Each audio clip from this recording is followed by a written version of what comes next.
பெண்களுக்கு மேல பர்தா போடுறோம், அது பாராட்ட வேண்டிய விஷயம் தான். ஏன்னா தேவையில்லாத கண்களுக்கு பார்க்கும்போது பலவிதமான விபரீதம் உண்டாகுது. இந்த விபரீதத்துக்கு நல்ல வழி ஒன்றும் தப்பு இல்லை. ஆனா இதே திருமணத்தினால ஆண்களை முகமுடி போட்டு அலங்கரிச்சு யாரும் தெரியாம அனுப்புறாங்க. அது எனக்கு ஒரு டவுட். இது கேட்கணும் தெரிஞ்சுக்கணும்னு ஆசை. பெண்கள்னா இன்னைக்கு வெளியே வரும்போது தலையில முக்காடு போட்டு வர்றாங்க, அதுல பல நன்மைகளையும் சொல்றாங்க. இன்னைக்கு உள்ள சமூகத்துல பல சிரமங்கள்லாம் வருது. அந்த சிரமங்களுக்கெல்லாம் பெண்களுக்குரிய ஒரு பாதுகாப்பு அரணா தலையில முக்காடு இருக்குது, எல்லாம் சரிதான். ஆனா கல்யாணத்துல மாத்திரம் ஆண்களுக்கும் இப்படி தலையில முக்காடு போட்டு அனுப்புறீங்களே. ஆண்களுக்கு முக்காடுனா சில நேரங்கள் என்ன செய்வாங்க, துணியாலே போட்டு விட்டுருவாங்க. சில நேரங்களில் துணியை பயன்படுத்தாம நிறைய பூவையே தொங்க விட்டு எந்த ஆணுன்னு அடுத்தவங்களுக்கு தெரியாத அளவுக்கு முகத்தை மூடி இன்னைக்கு ஊர்வலமா அழைச்சிட்டு போற ஒரு பழக்கம் இருக்குது. பெண்கள் இப்படி தலையில துணி போட்டு வர்றது, இது நமக்கு அதனுடைய காரணத்தை புரியுது. ஆண்கள் இப்படி தலையை மறைச்சிட்டு கல்யாண தினத்துக்கு வர்றதுக்கு என்ன நிகழ்வுன்னு கேட்கிறாங்க. பொதுவா இது போன்ற அந்த இனிய மார்க்க நிகழ்ச்சியில எங்களுக்கு பலவிதமான நன்மைகள் இருக்குதுங்க. ஒண்ணு, உங்களை போன்ற எங்களுடைய தொப்புள் கூடிய உறவுகளுக்கு இஸ்லாம் இதனால தான் இப்படி சொல்லுதுங்கிற இஸ்லாத்தினுடைய தத்துவத்தை விளக்குவது ஒரு நோக்கம். ரெண்டாவது, சில விஷயங்கள் முஸ்லிம்களிடத்திலேயே தவறான விஷயங்கள் இருக்குது. இஸ்லாம் சொல்லாத ஒண்ணு முஸ்லிம்கள் இன்னைக்கு இஸ்லாமா செஞ்சுக்கிட்டு இருப்பாங்க. இன்னைக்கு நீங்க கூட அதை பார்த்தது இஸ்லாத்தினுடைய ஒரு அம்சமா தானே பாக்குறீங்க. அப்ப இந்த மாதிரி இஸ்லாம் சொல்லாத விஷயத்தை சொல்லி அவங்க செய்யறப்ப முஸ்லிம்களுக்கு உணர்த்தக்கூடிய ஒரு நிகழ்வாகவும் நாங்க இந்த இஸ்லாம் ஒரு இனிய மார்க்கத்தை பார்க்கிறோம்.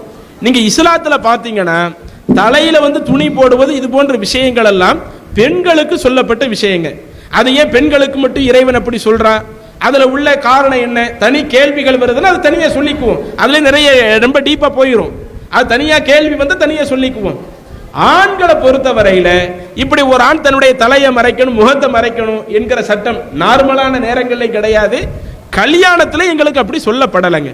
இப்படி கல்யாணம் முடிக்கிறதா இருந்தா நீங்க எல்லாம் முகத்தை ஃபுல்லா மறைச்சிட்டு தான் பூவால தொங்க போட்டு தான் நீங்க இப்படி கல்யாணத்தை முடிக்கணும் என்கிற கட்டளை எங்களுடைய இஸ்லாமிய மார்க்கத்துல இல்ல. எங்களுடைய இஸ்லாத்துல சொல்லப்படாத ஒண்ணு இன்றைக்கு முஸ்லிம்கள் அப்படி செஞ்சுக்கிட்டு இருக்கிறாங்க. அதைத்தான் நாங்க பல விஷயங்களை இது நீங்க பார்க்கிறது ஒன்னு ரெண்டு. இன்னும் சொல்ல போனா இதுக்குன்னு பண்ணக்கூடிய செலவீனங்கள் இருக்குது இல்ல, அந்த பூ ஃபுல்லா உடம்பு ஃபுல்லா பூவை மாட்டிட்டு வர்றது, அதுக்கே ஒரு கணிசமான செலவீனங்கள் ஆகுங்க. இப்படி கல்யாணத்திற்காக ஒவ்வொரு நபர்களும் செலவு செய்யக்கூடிய செலவே ரொம்ப தாறுமாற லட்சக்கணக்கில் கோடிக்கணக்கில் போய்கிட்டு இருக்குது. ஆனா இஸ்லாம் எங்களுக்கு சொல்லுகிற அறிவுரை என்ன தெரியுமா? இன்ன அலமன் நிக்காஹி பரக்கா வ ஐஸருஹு மஊனா.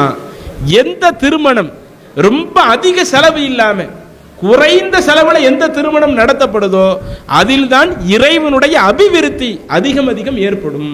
இன்னைக்கு நான் திருமணம் முடிக்கிறேன், என்னுடைய திருமண வாழ்க்கை ரொம்ப சிறக்கணும். நானும் என்னுடைய மனைவிக்கும் இறைவனுடைய அருள் அபிவிருத்தி ரொம்ப தேவை. அப்படி இறைவனுடைய அபிவிருத்தி தேவைனா இறைவன் எனக்கு என்ன அறிவுரையை சொல்றான்? இறை தூதர் எனக்கு என்ன அறிவுரையை சொல்றாங்க? கல்யாணத்துல காசு நிறைய செலவழிக்காதீங்க. அப்படி காசு நிறைய செலவழிக்கிறதுனால நமக்கு பெரிய அளவுல எந்த பயன்களுமே கிடையாது. அன்றைய ஒரு தினத்திற்கு மாத்திரம் இப்படி முக நிறைய பூவை போட்டு மறைச்சிட்டு வர்றதுனால நம்ம உடம்புல ஏதாவது ஹெல்த் கூடி அப்படி ஏதாவது சொல்ல முடியுமா? அறிவியல் ரீதியில் ஏதாவது சொல்ல முடியுமா? நம்ம கையில உள்ள காசு தான் இழந்து போவோமே ஒழிய இன்னும் நீங்க கல்யாணத்துல செலவு பண்ணக்கூடிய ஒவ்வொரு செலவையும் பாருங்க.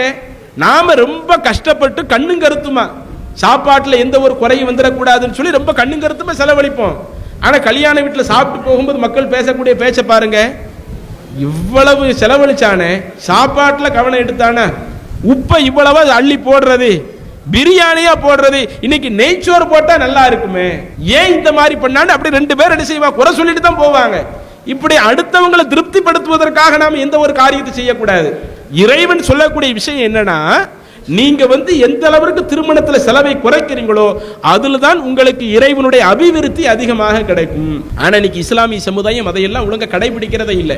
இன்னைக்கு முகம் ஃபுல்லா என்ன செய்யறது, பூக்களை போட்டு வர்றது, அதே மாதிரி குதிரை மேல ஏறி உட்கார வச்சு கொண்டு வந்துகிட்டு இருக்கிறாங்க. அப்படி எங்கேயாவது இஸ்லாம் சொல்லி இருக்குதா? கல்யாண மாப்பிள்ளனா வீட்டுல இருந்து மண்டபத்துக்கு வர்றது குதிரை மேலத்தான் ஏறி உட்கார்ந்து வரணும் என்று இப்படி எதுவுமே இஸ்லாத்துல சொல்லப்படல. இஸ்லாம் சொல்லக்கூடிய திருமணங்கிறது என்ன? புது மாப்பிள்ளை ஒரு ஆணும் பெண்ணும் தன்னுடைய வாழ்க்கையில இணைகிறாங்க.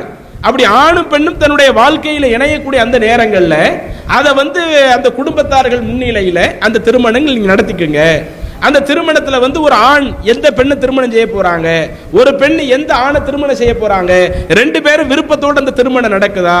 அதே மாதிரி ஒரு கல்யாணம்னா ஆண் பெண்ணுக்கு என்ன கொடுக்கிறாரு, பெண்ணிட்ட எவ்வளவு வாங்குறாருன்னு இஸ்லாம் அப்படி பார்க்க சொல்லல. இப்ப நான் கல்யாணம் முடிக்கிறேன்னா நான் என்னுடைய மனைவிக்கு எவ்வளவு காசு கொடுக்கறேன், நான் என் மனைவிக்கு எவ்வளவு நகை வாங்கி போடுறேன், வரதட்சணைக்கும் இஸ்லாத்திற்கும் துளி அளவு கூட சம்பந்தம் இல்லைங்க. இன்னைக்கு மத்த சமூகத்திலே வரதட்சணை இருக்குது, இஸ்லாத்துல அதை விட கடுமையாக வரதட்சணை தலைவிரித்தாடுது முஸ்லிம்களிடத்துல. ஆனா இஸ்லாத்தினுடைய சட்டத்தை நீங்க பாத்தீங்கன்னா இறைவன் எங்களுக்கு சொல்றது, நீ அந்த பெண்ணுக்கு மனக்குடைய கொடு, அந்த பெண்ணிடத்துல மனக்குடை, அந்த வரதட்சணை வாங்குறதுக்கு என்ன நியாயம், ஒரு காரணத்தை சொல்லுங்கன்னு இஸ்லாம் என்ன செய்யுதுன்னா முழுக்க நீ தான் அந்த பெண்ணுக்கு மனக்குடைய கொடுக்கணும். ஆனா இன்னைக்கு முஸ்லிம்களுடைய திருமணங்கள் நிறைய இதெல்லாம் மீறப்படுது, நிறைய மீறப்பட்டு ஆடம்பரமாக அலங்காரமாக கல்யாணத்திற்கு நிறைய செலவு பண்ணி பெண் வீட்டார்கிட்ட வரதட்சணை வாங்கி இன்னும் கல்யாண செலவை கூட இஸ்லாம் என்ன சொல்லுது. இப்ப கல்யாணத்துல ஆட்கள் வர்றாங்கன்னா வந்தவங்களுக்கு சின்ன அளவுல ஒரு விருந்து ஒரு ஆள் போடுறாரா, அந்த விருந்தை கூட பெண் வீட்டு சார்பாக இஸ்லாம் போட சொல்லி சொல்லலை. ஆணாக இருக்கிற நீ தான் அந்த விருந்து வரக்கூடிய நபர்களுக்கு விருந்து போடணும் என்று இந்த அளவுக்கு இஸ்லாமிய மார்க்கம் ஒரு சிறந்த ஒரு தத்துவத்தை எங்களுக்கு எடுத்து சொன்னது. ஆனா இன்னைக்கு உள்ள சில முஸ்லிம்கள் அந்த தத்துவத்தை எல்லாம் மீறுறாங்க. அப்ப கண்டிப்பாக முகத்தை மறைச்சு தான் இருக்க வேண்டும் என்று இஸ்லாம் சொல்லல. இஸ்லாத்துல சொல்லப்படாத ஒன்றை இன்றைக்கு முஸ்லிம்கள் என்ன செய்யறாங்க, இஸ்லாமாக செய்து கொண்டிருக்கிறார்கள். அப்ப அந்த செயல்பாட்டுக்கும் இஸ்லாத்திற்கும் எந்த சம்பந்தமும் இல்லை. அதனால தான் எங்க ஜமா சார்பாக நாங்க திருமணத்தை நடத்தி வைப்போம். இதுல எந்த ஒரு அனாச்சாரத்தையும் நீங்க பார்க்க முடியாது. வரதட்சணை வாங்கி இருக்கிறாங்கன்னு வைங்க, நாங்க அந்த கல்யாணத்தை நடத்தி வைக்கவே மாட்டோம், தெளிவா டிக்ளேர் பண்ணிடுவோம். அதே மாதிரி இந்த திருமணத்தில் நிறைய செலவு பண்ணி முக நிறைய மறைச்சு இப்படி ஒரு மாப்பிள்ளை வர்றாருன்னு வைங்க, இது எதுக்கு தேவையற்ற இந்த ஒரு வேலை, இது நீங்க காசு இருக்குதுன்னு செய்வீங்க, காசு இல்லாத எத்தனை நபர் கடன் வாங்கி இன்னைக்கு இது போன்ற காரியத்தை செய்ய ஆரம்பிப்பானே.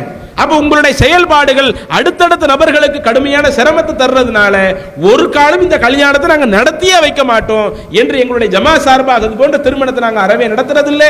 ஏன்னா இஸ்லாம் சொல்லாத அடிப்படையில் இன்றைக்கு சில விஷயம் மக்கள் தங்களுடைய வாழ்க்கையை அமைக்கிறாங்க, அதையும் எங்களுடைய பிரச்சாரத்தின் மூலம் கண்டிக்கிறோம். அப்ப முகத்தை மறைக்க வேண்டும் என்று என்ன செய்யல, எங்களுக்கு இஸ்லாம் ஆண்களுக்கு எங்கேயுமே கட்டளை இடல. அல்லாஹு அக்பர், அல்லாஹு